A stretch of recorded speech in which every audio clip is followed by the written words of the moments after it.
யாழ்ப்பாணம் நல்லூர் பிரதேச சபைக்குட்பட்ட செம்மணி பகுதியில் முன்னெடுக்கப்பட்ட இரண்டாம் கட்ட அகழ்வு குறித்து சர்வதேச மன்னிப்பு சபை தமது உத்தியோகபூர்வ எக்ஸ் தளத்தில் பதிவொன்றினை இட்டுள்ளது.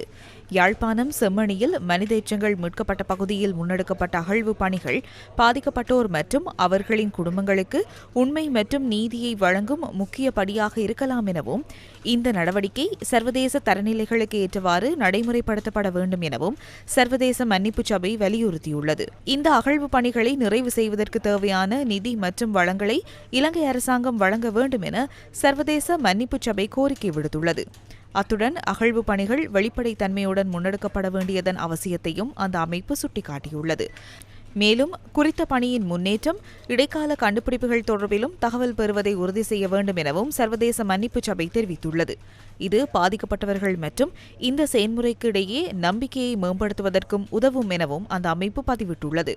அகழ்வு பணி இடம்பெறும் இடம் பாதுகாக்கப்படுவதை உறுதி செய்ய தேவையான அனைத்து நடவடிக்கைகளையும் மேற்கொள்ள வேண்டும் என சர்வதேச மன்னிப்பு சபை மேலும் குறிப்பிட்டுள்ளது.